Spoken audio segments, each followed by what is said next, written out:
Hello and welcome to the first episode of the Life Oasis podcast. I am Motty. I am a life coach located in Brooklyn, New York.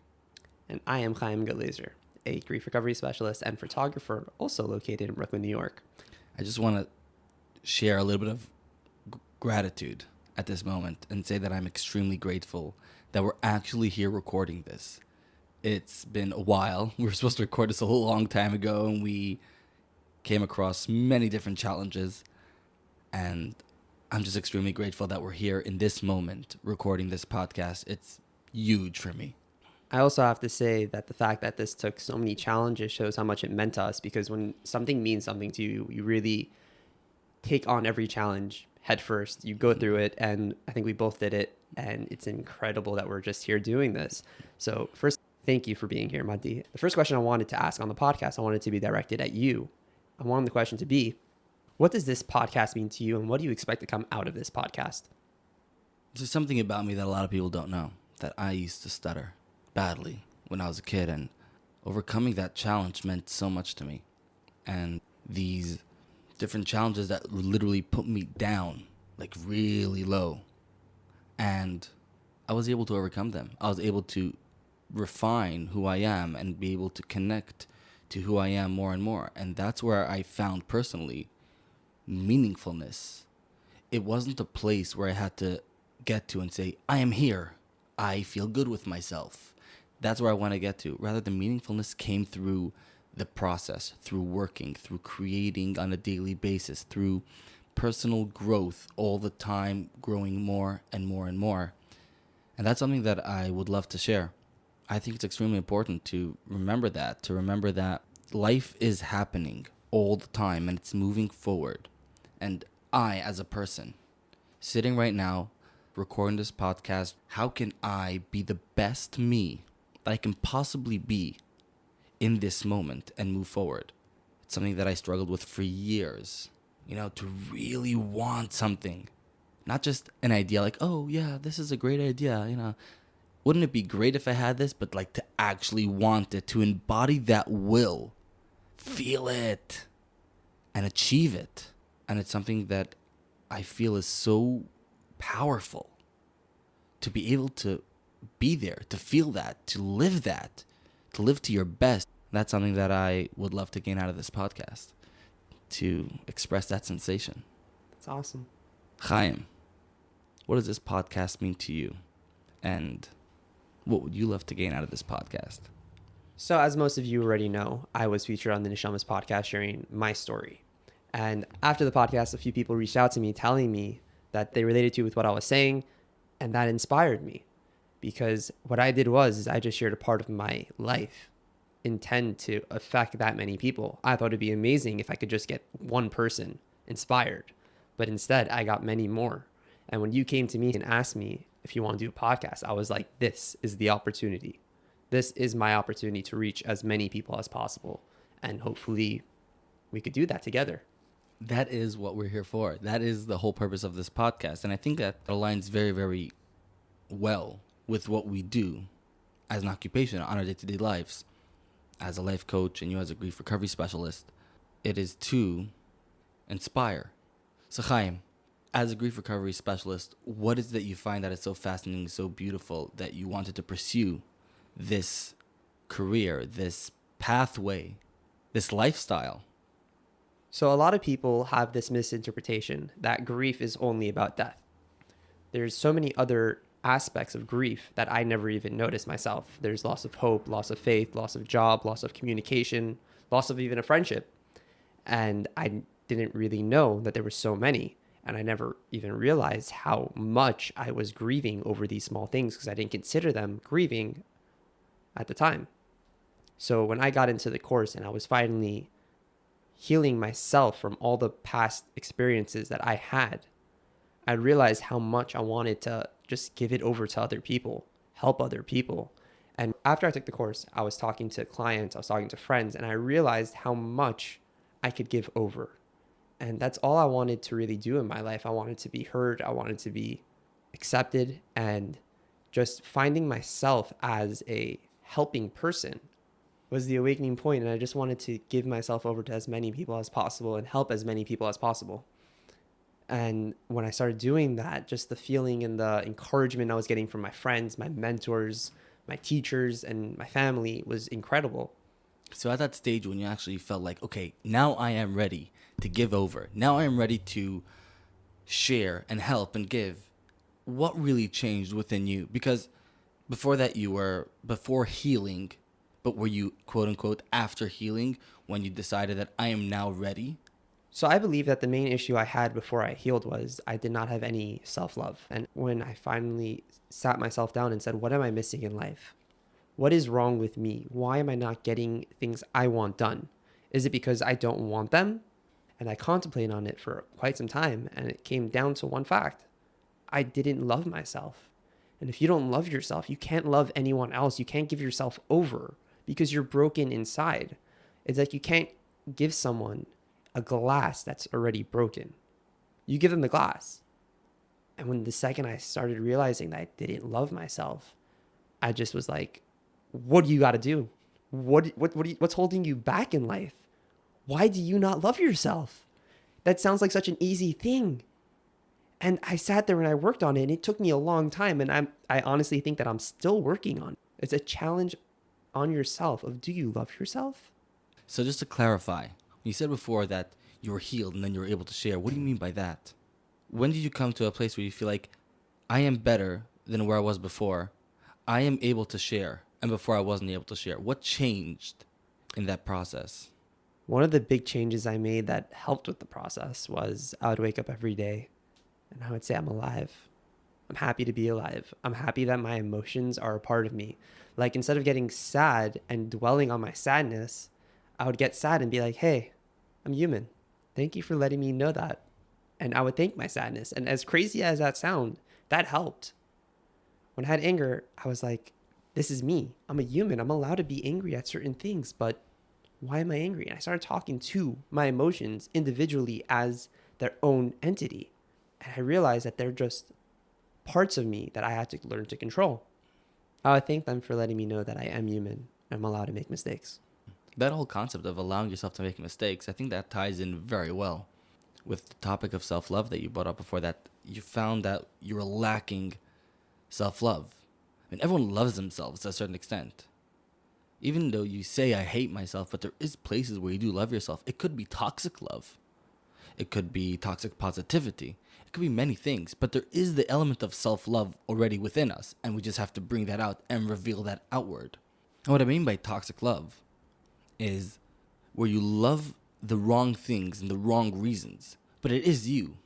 The example that I usually give is self-acceptance for the sake of self-acceptance, and that could be toxic.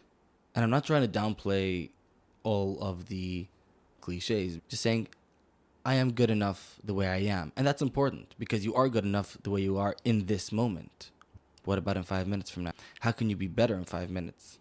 Because if you hate yourself right now and say, I suck, then how can I be better in 5 minutes? If you don't have a bright, positive outlook into where you're going in 5 minutes from now, then in 5 minutes from now, it's going to be as bad as it was right now. So that's what I mean by toxic love. You're loving the wrong things for the wrong reasons. Toxic love is the notion that I accept myself for the sake of accepting myself. That's a big one that I tell my clients a lot. You need to accept yourself. You need to accept who you are in this moment, right here, right now. That's good, but for a purpose. For a purpose of being better in 5 minutes from now. For a purpose of wanting to be better, wanting more. Because if you're loving yourself just for the sake of loving yourself, so yeah, I love myself, I'm good the way I am, I don't need to go anywhere, I don't need to grow, that is toxic love. That's not real love. I think the best definition of love that I have found, the clearest definition of love that I've seen, is the way Viktor Frankl defined love. I do think that it's also loving yourself, loving people around you, loving things, loving your job, loving scenarios. And it's to see the potential in someone else and to make that potential alive within someone, to make him feel that and love that potential as well, and want him to actualize that potential. And I think that's what self-love is. Self-love isn't just I'm accepting myself. Self-love is really seeing your potential and wanting to actualize that potential, saying, hey, I know I could be so much better. I know I could be so much more. Why am I not there? I love myself so much that I want to get better. I want to get there. Obviously, that has to come with self-acceptance. That is a big part of it. But also to want more. And I think that's a proper map that we need to create for ourselves. Everywhere that you want to go and you're not going to know where you are, you're going to say, well, the way I'm going sucks. That's why I think creating your map is extremely important. So the map isn't just accept yourself. It's accept yourself to grow, to feel meaningful. And the third part, feeling meaningful, is also extremely important, but we're going to get into that soon. I think there's so much more that you could talk about with self-love, because there's so many people that have a 9-to-5 job. And they're doing the same thing pretty much every single day. They're going to the office, they're filling out the paperwork, they're doing whatever they do in their day-to-day life. And they find that their life is just repeating itself. Every day is just a repetition of the day before. And one of the things which I tell a lot of people who tell me that they feel that they're having repetition in their job. The thing I tell people that tell me that they have repetition in their job is, do you love your job? And a lot of the times they don't. They really don't like it. So what are you doing? Well, I'm making money. Then you're not loving yourself.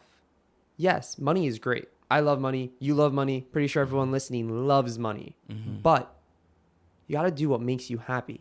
Mm-hmm. Because that is loving yourself. When you love someone else, you want to make sure that you could give over as much as possible to make them happy. Yeah, for sure. Now, let's try to redefine that picture for a second, right? You love money, so you make money, but you don't love yourself. So the money that you're actually making isn't being really loved. It's not being appreciated. It's not being used well. You're using that money to, get things that'll make you actually feel happy in your life. So you're spending money on things with the money that you made because you love money but don't really love yourself. So you're trying to find other outlets with using that money to love yourself. And then you're just in this cycle of trying to feel love, and you're loving external aspects in your life and not internal aspects, which means you're not loving yourself. You're not finding the core values that you own, that are yours, that you're passionate about in your life to make you feel love. Or to bring out the love from those passions, from who you are, essentially. And I think love is all about living from the inward out and not from the outward in. And I see that a lot. A lot of people want to get to a certain place in life and say, okay, here is where I feel love. Here is where I feel meaningful. But by the time they get there, their goal moved a little bit. This place that they're looking for love isn't them. It's something outside of them. And it's not where love is. Or at least self-love. It's not where real love is. What you just said actually really just resonated with me, where you spoke about how money cannot buy happiness. Right? It can buy you temporary happiness.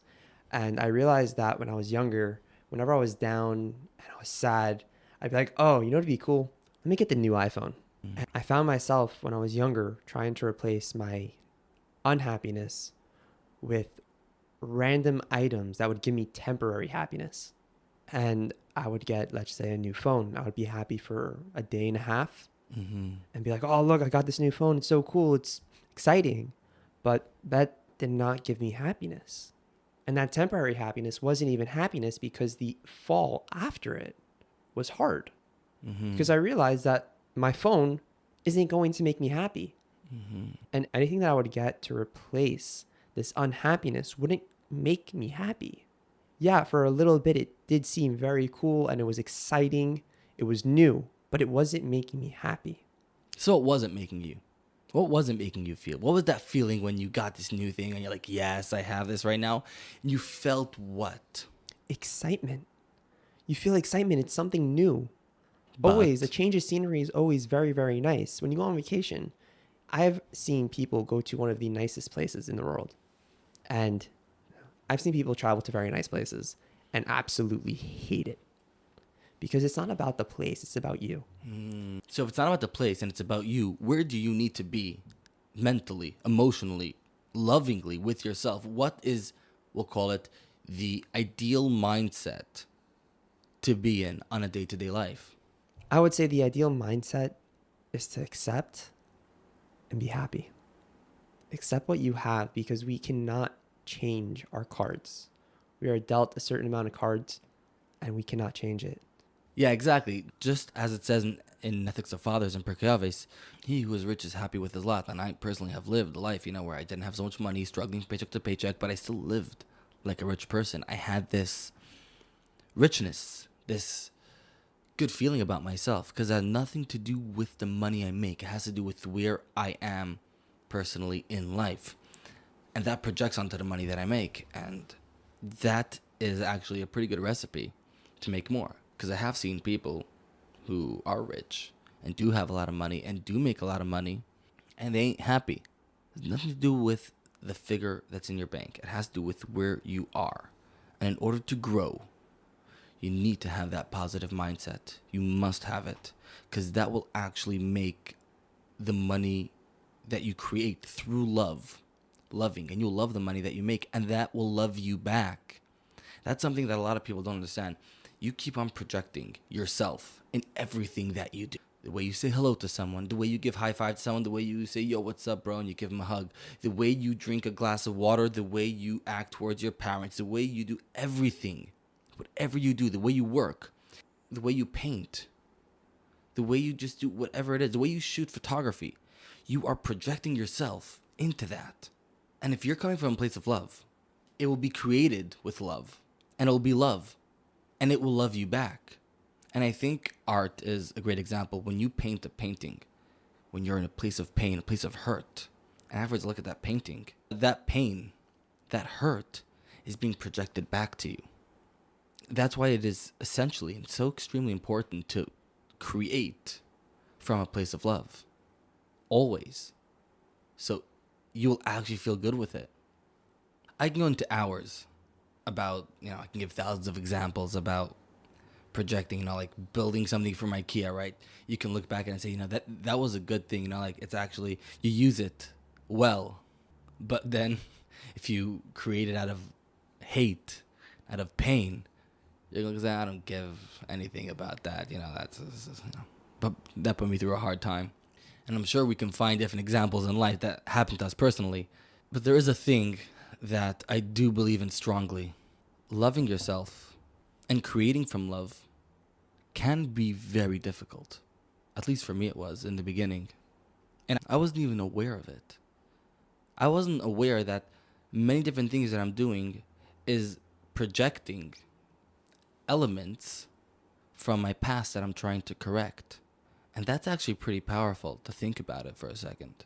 I'm trying to correct my past through acting in the present. And sometimes I'm not even aware of that. And then when I dig deep into it and I sit down with colleagues, with friends, with other coaches, and I speak about it and I actually express vulnerability there. And that's where I think vulnerability is important. Because you're able to bring out stuff that is actually hard for you personally. But I do believe that having someone by your side, caring about you, loving you unconditionally, wanting you to strive, wanting you to be better, is extremely helpful, extremely important, and could definitely benefit you. And that's why I do believe in coaching so much. I personally have a coach. I have 2 coaches, actually. Because in order to grow, I know that I have to seek help. I have to be vulnerable. But I have to seek help and be vulnerable to the right people at the right time. That's something I actually find amazing. The fact that you are a coach and you admit to yourself that you need help. It's something that I believe a lot of people struggled with. I myself personally have struggled with it, where I would tell myself, I don't need help. I don't need friends. I just need to be with myself. And to a certain extent, I was right. I did need to be okay with myself. I did need to love myself. But in order to love yourself, you need to push sometimes to love yourself. Yeah, absolutely. And that could come from your friends, your teachers, your mentors. You could come from anyone, really. And I remember that the first person I ever trusted was actually a rabbi in Jets who just really cared about me. And I remember I opened up to him. And after that conversation, I realized, what am I doing? By not opening up, I'm only hurting myself. And the more that I concealed all my emotions and did not talk about them, it was building up into this great big mess. Yeah, I agree 100% with that. And on the first point that you said, that I believe that being a coach and having a coach doesn't contradict each other, because when I am there for someone else who is vulnerable, I am projecting my own personal growth and who I am to the person in front of me. That actually relates to something I said before. I am in a certain place, and I'm projecting that onward. Yeah, I'm in a great place right now, and I know I could be better. And I'm projecting that to the person sitting in front of me. And it could be anyone, not even a client. It could be a friend, it could be a family member, even to my wife. I project that. In order to actually want that for my client, or want that for the person sitting in front of me, I have to actually be that. I have to come from a place that, yeah, I am there as well. Let's do this together. We are still human. I would love for you to be that together with me and grow together with me. It's not that I'm better than you. I'm not better than you. I'm here to love, to care, to support, and to listen, and to want the best from the person sitting in front of me. So what do you think is the best advice you could give someone who is bottling all his emotions up and not talking to people? What advice would you give him in order to seek help? Well, the first thing I would say is try to understand what you're trying to bottle up. Fear is there to protect something. It's there to protect a reality that you would love to have, but you're afraid to mess up that reality.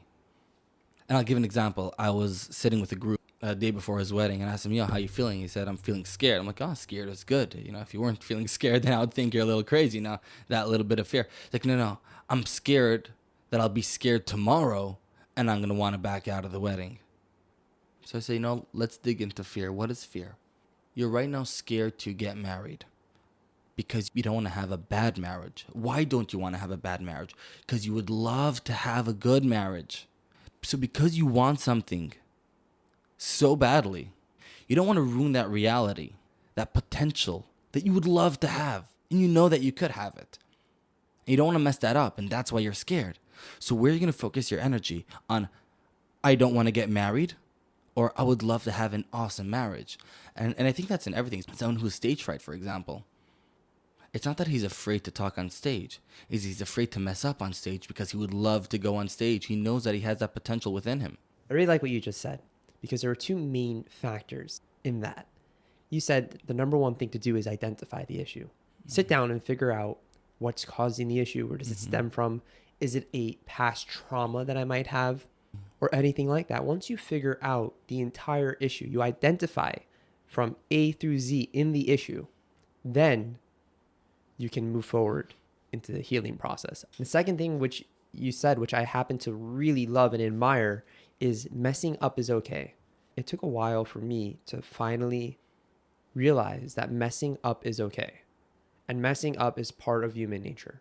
It's something that you go through, it's something that I go through, something that probably most of our listeners go through. We mess up. But the one thing that we have to know is, if we mess up, are we going to get back up, or are we going to stay down? I agree. Yeah, and I think a great activity that you can do to that, just to add on what you're saying, is to write down your fear and say why. Just add the word why, and then write. And why and write. And I think that's the second tip that I was going to give, and I'm sorry for cutting you off because there's two things that you just said. But the second thing is being able to express that fear. Understanding it and having it in your head. Yeah, that's great. That's amazing. That's phenomenal. But how do you let that fear out? How do you express that fear outward to actually express that vulnerability? And I have found writing very powerful. And I've found that there are different methods in writing. One of the greatest ones that I actually learned from one of my rabbis back in yeshiva when I was 17 years old is to write down what I'm feeling, what I fear, and then burn the piece of paper. So no one else will be able to see it, and I know that is, but I actually let it out. And that's a great thing. And so the two tips that I gave is A, trying to identify that fear, and B, writing it down or finding other ways that you can actually just let it out of your head. Many times there are things in our head that is just rolling and rolling and rolling and rolling and just stuck in our head, and it's just, and you want to let it out. The whole point of knowledge is to share it. And I have seen many clients of mine. I sat down with them and I just wasn't opening air. And they were just talking for 15, 20 minutes. And they came up with answers to questions that they've had rolling around in their head for so long just because they're able to let it out, to talk about it. And they say, you know what, this is the first time I've actually said that out loud. And it sounds interesting because now they're hearing themselves. So I think it's the same thing with writing. Each person has their own outlet. Something you could record yourself, you could write it down. So those are the 2 tips that I would actually give is A, identify the fear, and B, find an outlet to let it out. I love that. Writing it down. And I would even say if you don't want to, don't even burn the paper. Keep the paper. Because sometime in the near future, you might want to look and go, look what was getting me down 6 months ago. Look how much I've grown. Yeah, for sure. You know, and I think it's also the opposite. It's not only the negative things, it's also the positive things. And I've seen that, and it's actually pretty cool. Just today, I was looking for something in my house, and I found an old notebook of mine of different ideas that I had of writings. And I was going through these writings, like, just before. I'm like, wow, like, these were theories and thoughts and ideas that I had 5 years ago. It's pretty cool to see, you know, like, where I was back then on a positive note and how much more I have grown. It's not only saying, like, oh, I was bad back then and now I'm good. I think writing down is extremely important because you're able to express yourself in the moment. And looking back 5 years after that, you're able to say, wow, this is where I was. I remember that. Look how much I've grown. And that is so satisfying. And I think it relates to something that I said before, which is part of that map is living a meaningful life. What I meant by that was celebrating your accomplishments, celebrating those achievements and clinging on to that and admiring that. And sometimes through writing down, that's the easiest way for you to remember that. So from this, I want to challenge all the listeners to something that I've recently been doing. Every single day, you could write it down on your phone, on a piece of paper, however you feel comfortable. Write down one thing you're grateful for. I've been doing this right now for 3 months, and I read every single day from the beginning, and then I put at the end what I'm grateful for today. And the reason I read from the beginning every single day is because I remember that 3 months ago, that is what I was grateful for. But now look what I'm grateful for. Wow, that's powerful. I'll definitely try that. And I challenge, if you do this and need any help, feel free to reach out. And if you do it, please let me know how it went and any experience that you had. That's another subject that I love. And I think it also connects to self-love, and it connects to a lot of things in life. Challenging yourself. But when it comes to challenging yourself, and I'm sure you have plenty to say about this, knowing how much to push when challenging yourself. Knowing your limitations and knowing how much you can push. And I think that's a fascinating thing to talk about. Because if you're at the gym, for example, and you're right now lifting 20 pounds, you're not going to say, oh, right now I'm going to lift 50 pounds. You're going to say, wait, hold on. Let me try lifting 22 pounds, right? So you're going to add 1 pound on each side. But you have to go now and look for each one of those pounds, right? You know, you go over here and you find 1 pound over here, right? You put that on one side, and then you look for another pound over there and put that on the other side. And also that balance between putting 1 pound on each side and finding that proper balance in knowing how much you can actually lift. That is knowing how to challenge yourself. And you try that. And you push yourself a little bit out of that comfort zone. Just a tiny drop. And that's why I think challenging yourself is so important. And knowing how to challenge yourself is so important. And also, while challenging yourself, one of the biggest things to remember while challenging yourself is one day at a time, one challenge at a time. When I was first becoming religious, I took on everything. I was trying my hardest. I was doing my best. But somehow I kept on crashing. I kept on falling. And I went to my rabbi and I said, what am I doing wrong? I'm being the best I could be. What am I doing wrong? And he's like, well, you never did anything, and now you're doing 100 things. How are you going to do 100 things? One challenge at a time. Understand, know your limitations, and appreciate your limitations.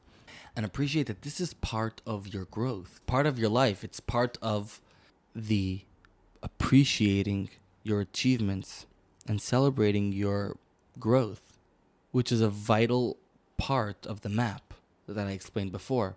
Self-acceptance, self-growth to live a meaningful life.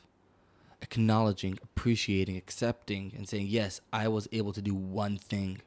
That one thing that I did was awesome. Now, let's go to number 2. Yeah. Now let's go to number 3, 4, 5. And I mean, I even saw that when we were working for the podcast. In the beginning, we were like, let's do a podcast. And we were like, okay, let's sit down and just record it. And we were just like so overwhelmed with so much until we sat down and we're like, okay, in order to make a podcast, let's make a list. What do we need? We need A, B, C, D, E, F. And sooner or later, we got A done. Then we got B done. And yeah, it took us 2.5 months, I believe. Yeah. And look at us. We're sitting here doing exactly what we wanted to do. And it's a lot better than the first time we tried. The first time we sat down. If we would have recorded the podcast then, we'd be all over the place. But now we're doing it. It was one challenge at a time for us. And each time we achieved something on that list, we felt so good. And like every time we met, like, okay, we did A. That's awesome. Yes, we accomplished A. We still don't have a podcast, but we still accomplished A, and it was so good. It was so satisfying. Like, we're one step closer. And that is also very important. Yes, when you complete it, celebrate. Be happy about it. But always remember, there's still the rest of your list. And that is such a big thing with life, is we always want to improve ourselves. Yeah. Always and continuously do we want to prove ourselves. And the hardest thing about improving yourself is the only way to improve yourself is to be out of your comfort zone. Absolutely. On that note, I have experienced something. Sometimes I am grateful for something. And for me, this is a huge life achievement. See, yeah, I achieved this in life. This is what I'm so proud of. And for someone else, that could be something so I was sitting down with someone and I said, what is one of your greatest achievements in life? And he said, finishing high school. Not too many people that can be like, well, that's part of the routine, bro. I already did college. Was finishing high school. But for him, that was a huge accomplishment. And he felt so stupid telling people, like, yeah, I finished high school. I'm proud of myself for doing that. You don't know what other people are going through. So when someone says, yo, I just did A and I'm happy, be happy with him. And guess what? If you are happy that you did something and someone else isn't happy for you, with you, and celebrating with you, it's okay. It doesn't mean that your accomplishment, your achievement doesn't mean anything. It just means that he doesn't get you. You don't really matter to him, like really matter to him. And there are going to be people out there that are going to say, it's not that big of a deal to do that. Maybe for him it's not, but for you it is. You're two different people in two different places in life. It's so beautiful. As one of my favorite psychologists, Dr. Jordan Peterson, says, compare yourself to who you were yesterday, not to who someone else is today. And I find that very important, especially with what we were talking about. A lot of time you walk down the street, you'll be like, wow, that guy looks happy. What am I doing wrong that I'm not as happy as him? Yeah, I completely agree. And there's another quote by Alan Watt that says, you are under no obligation to be the same person you were 5 minutes ago. I really believe that. And a lot of times you walk down the street, it's like, oh, yeah, but 5 minutes ago I was better. 5 minutes ago you were in a different mindset. 5 minutes ago you were happy, and now you're not happy. Is that bad? Is that good? I don't think it's either bad or good. The only thing I think is bad or good is comparing yourself to who someone else is today. That someone else didn't go through the same life challenges that you went through. Didn't wake up the same way you did. Didn't go to sleep the same way you did. They're in a complete different world, a complete different universe, a complete different mindset than what you are in. And personally, one of the things that for me means a lot and actually helps me to grow is understanding that people have their own challenges. There's this great guy who I always admired him. I really did. I always admired him. But at one point I realized that he went through so many challenges in life. I'm thinking, no, I don't want to go through his challenges. I would never want to be in the place where he is in a negative way. And I believe that all of the negative things that happened to him in his life is what made him so great. So the question I ask myself is, am I willing to go through all of that pain and negative challenges to be like him? Would I be able to handle all of these challenges that he went through to get where he is? And the answer is probably not. The challenges that I have are for me. And I do believe that's where judgment disappears. Judgment disappears when you come to a place and say, I am who I am and he is who he is. And I appreciate him and admire him for who he is. And I appreciate and admire myself for who I am. We're two different people. And I'm not going to judge him for the bad mood that he is in. I'm not going to judge him for the sadness that he's going through the grief that he is going through. His grief and my grief are two completely different things. He sees the world in one lens, I see the world in another lens, and I respect that about him because I respect myself. Something I realized is that when you look at another person and you see a great attribute in him and you say, hey, I want to be just like that. So you have to find that attribute that he has that you admire and love and say, what can I do to gain this attribute? That would be the healthy way to compare yourself. Yeah, I agree.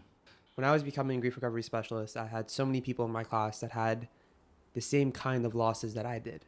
But we all dealt with our losses extremely differently. And the reason for that is we're all wired differently. You can't expect one person to work the same way as another person. You have to, we're all unique. And then when it comes to grieving, especially, it's what we do at our weakest. That phrase that you just said, it's when we're at our weakest. It's true. And I've witnessed that. It's not only, a lot of times we see people when they're at their best.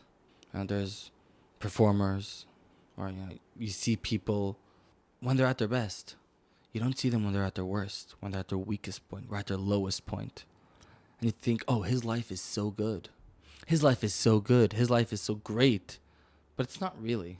It's not what you see. There is so much more beyond what you see. In order to actually see that other person needs to be vulnerable. And I think that's why people are scared to be vulnerable. People don't want to be perceived as something negative, something bad, something weak. But we do have that weakness.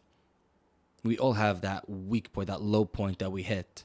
For some people, it's that self-loathing, self-doubt, or whatever it is. It's that weak point. It's when you hit that weak point. What do you actually do at that point? Do you feed into it, or do you appreciate it? I think that has to do with what we were saying in the beginning of the podcast.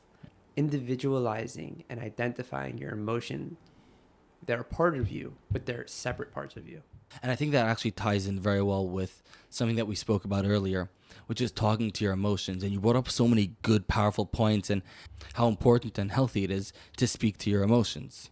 Not only is it just healthy, it helps you identify who you are as a person. And it shows you where your real strength lies.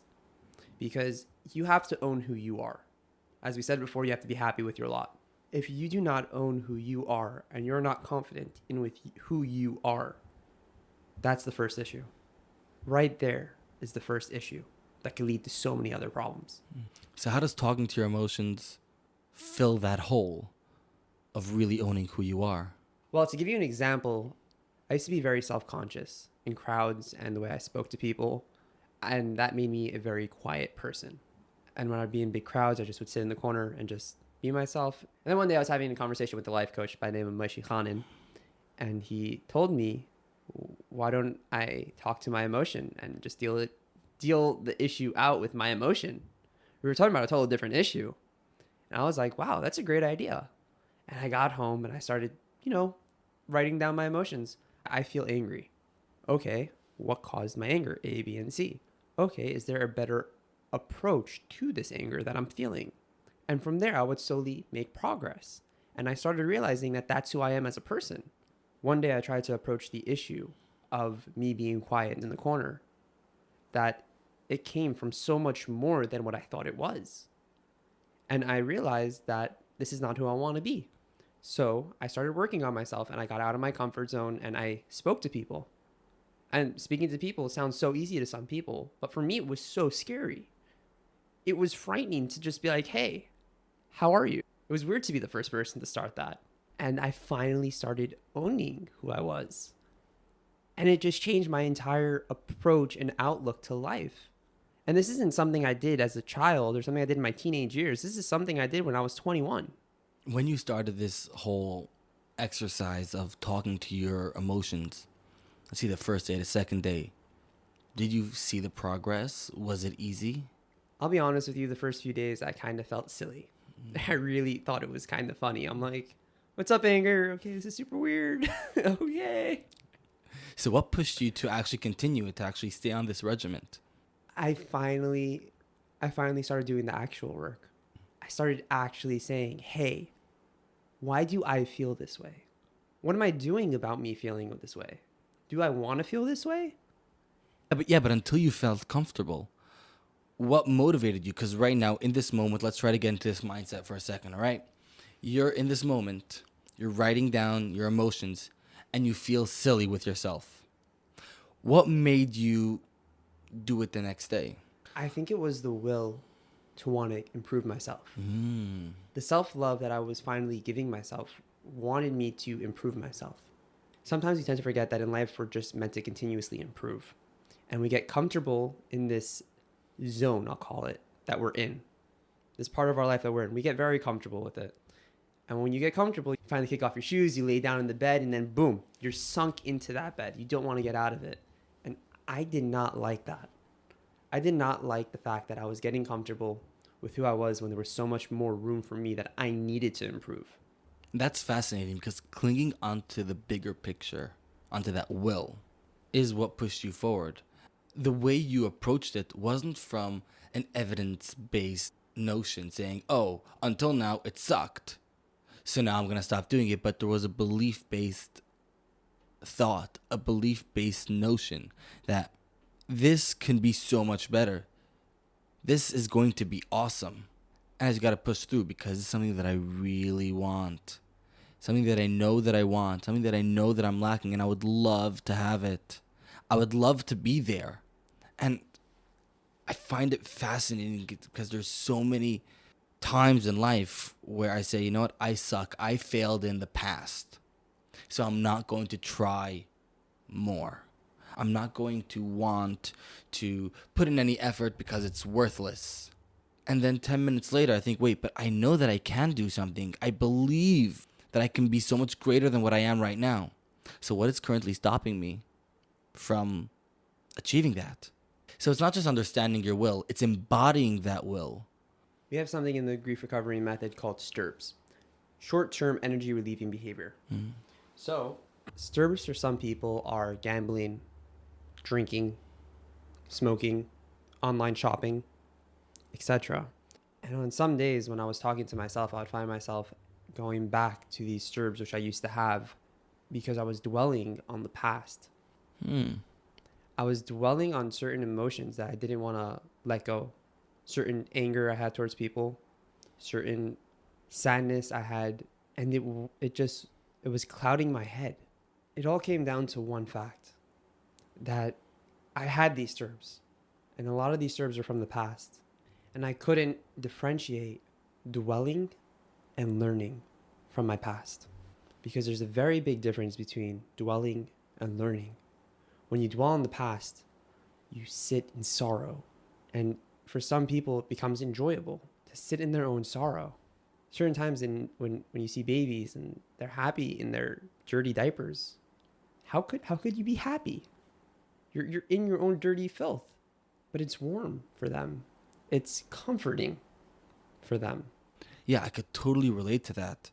I've seen it in myself and I've seen it also in other people where we do something or I do something that creates short-term happiness, but it destroys long-term productivity. And it is so scary to admit that to yourself.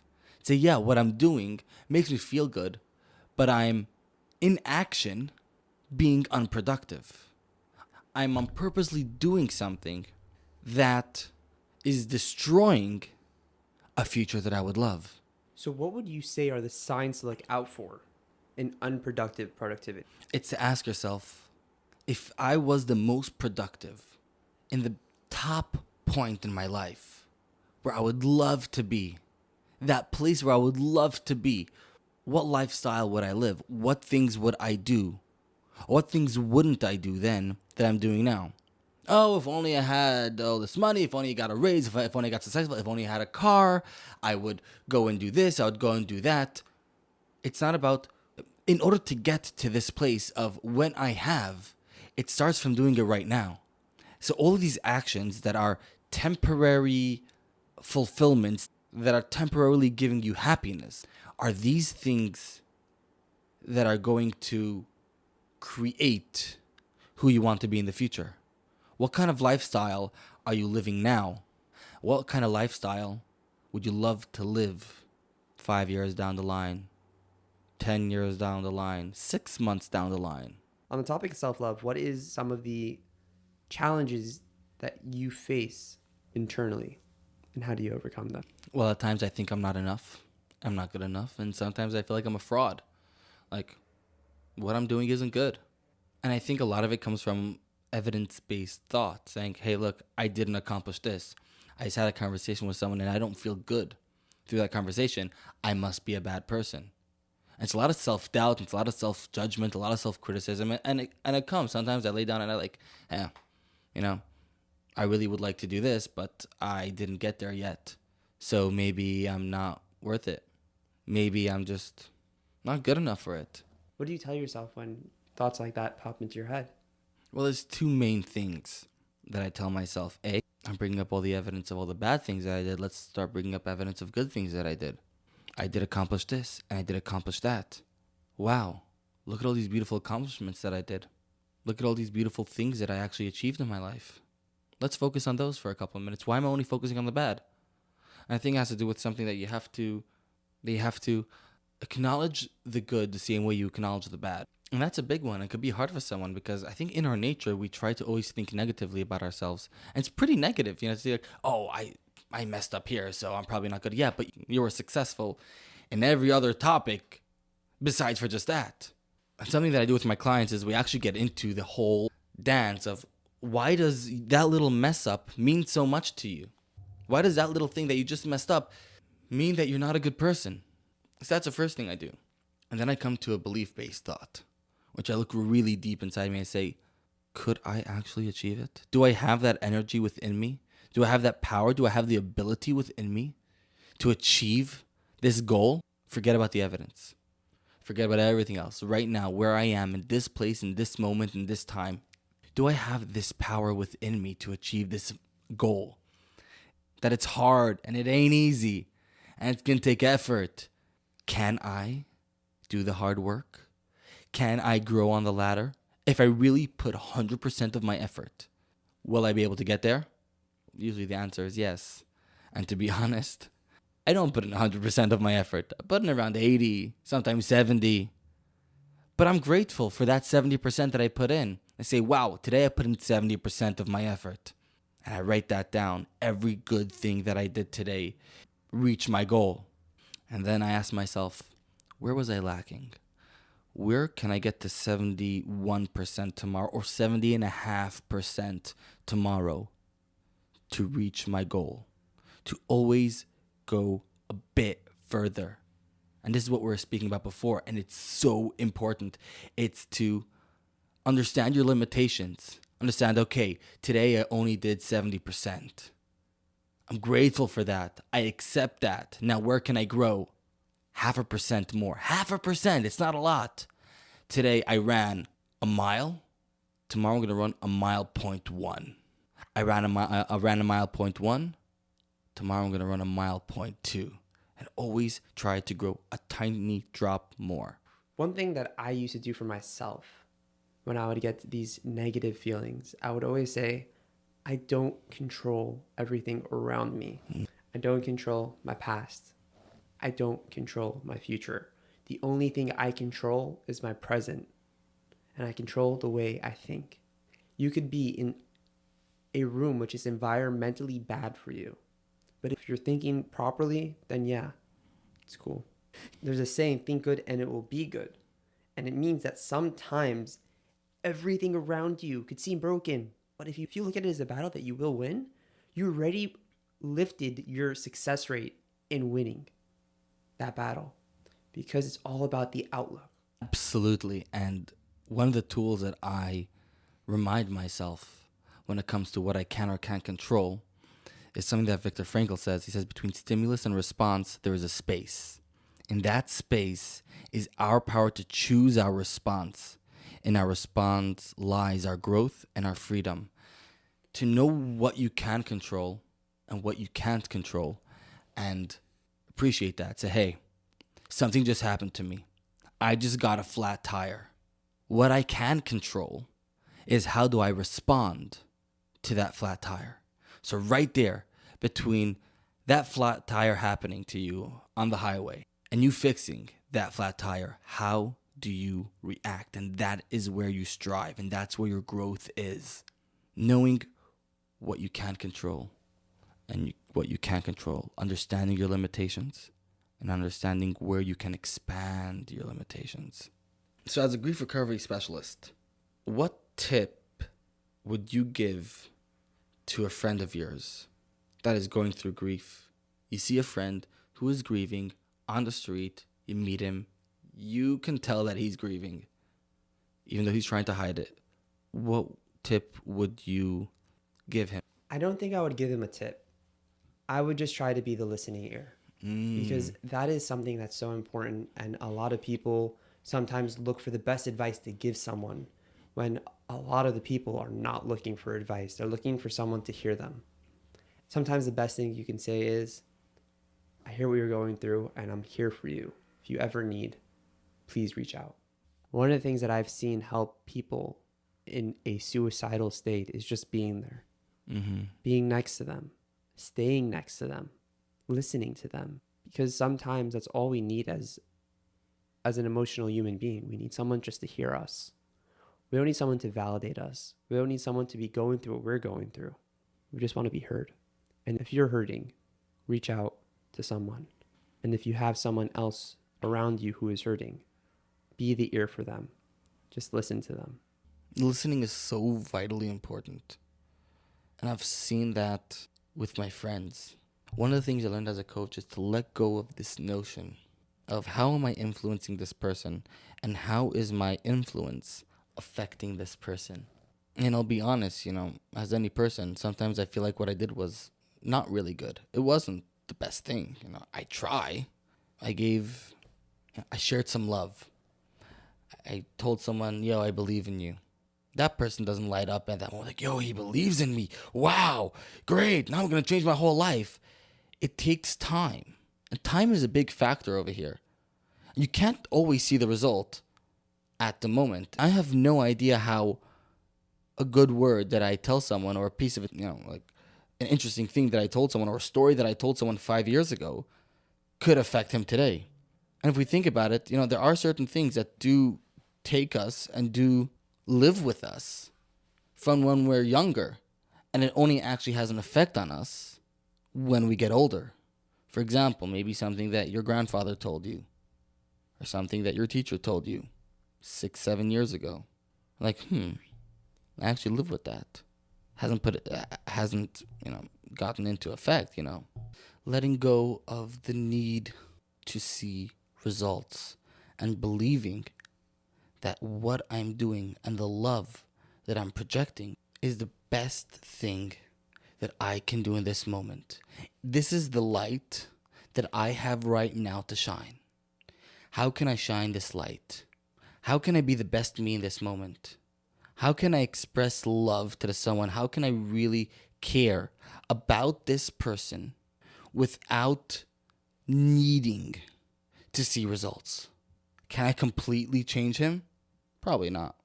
But can I contribute something to this person that'll allow him to believe in himself a bit more, to allow him to find within him the tools and the capacity to grow? That's what I should try to do. If it's just seeing him and giving him a hug, seeing him say, yo, you're awesome, giving him a compliment, saying, yo, remember something that you told me 2 years ago?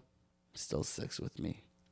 It's actually funny because when I first met you, you told me something, and I recently told you that it still resonated with me. When we first met, we were in Mexico. I was completely not religious, and you were outside, and you're like, yo, I don't believe in God. God's the worst. And you started giving me every reason why I should hate God. And I was like, God has a point. And then you're like, but if I think about it, I should really love God. Because, and you started listing reasons. And you say, I should respect God. And you started listing reasons. I should implicate God into my life. And you started listing reasons. And I was like, wow, that was amazing. And I was talking to you, I think, 3 weeks ago. And I was like, Motty, remember when we first met? What you told me? And it was just like, That's something that stuck with me. I mean, we weren't even that close. We didn't really speak from when we first met until now. I think it was a solid 4 or 5 years Yeah. that we just didn't even keep in contact. But I always remember that little part. And I think that's an important thing to realize as a person. You could say something so small and it would be so significant to another person that it could stick with them for 5 years without even talking to you. The effects that we have on people is so incredible. That sometimes not even when we tend to change people do we help them. Yeah. It even comes to show that sometimes even when we're not trying to help people, we could be helpful. So we'd like to thank you for joining our podcast today. And in every podcast, we have 2 things that we'd be asking our guests. Being that today we do not have guests, I'm going to ask Motty, and Motty will then ask me. The first thing is, we're going to ask a simple question of, what are 3 books you would recommend to the listeners of our podcast? So the first book would be Toward a Meaningful Life by Simon Jacobson. Phenomenal book, meditation on every single stage in life, every single scenario in life. Very eye-opening, very mindful book. The second book that I'll recommend is Leadership from the Inside Out by Kevin Cash. It's an amazing book, speaks about being a leader. Leadership speaks about authenticity. There's quotes all over the book. It's a really cool book. Definitely recommend that book to read. The third book that I'd recommend was actually a book that I'm reading right now. It's called The Anatomy of Peace, which talks about the mindset that we should be in order to achieve peace. And many times we are creating scenarios which are counterproductive of achieving peace. And it speaks about that. It's a great book. So Chaim, let me ask you, what are 3 books that you would recommend our listeners to read? So the first one I recommend is Awareness by Anthony DeMello. Great book. The second book I would recommend is 12 Rules for Life by Dr. Jordan Peterson, who I have recently quoted in our podcast, and Motty and I are huge fans of him. And the last one I'd recommend is Mindset by Carl S. Dweck. Why do you recommend all these 3 books, and what do you find so empowering in these 3 books? So I'll answer both questions, actually. When I finished all those books, I felt like I was ready to make a change, and I was ready to get stuff doing based on the information they gave me. Awesome. Monty, why did you recommend your 3 books? Because when I read the first 2 books, and actually in the middle of reading the third one right now, it gave me so much insight into how to be a bit more productive with myself. And it allowed me to see myself from a different perspective to want to grow. Because many times in life, I would love to grow, but I just don't see it yet. You know, I'm stuck in this circle and I only know what I know. And this helped me expand myself so much to want to grow more. Then the last part of the podcast is something we'll be doing at the end of every podcast, and I find it quite fun. We're going to ask 5 rapid questions. Being that there's no one here, I'm going to ask them to Motty, then Motty will ask them to me. They are 5 random questions. You have to answer the first thing that comes to your head.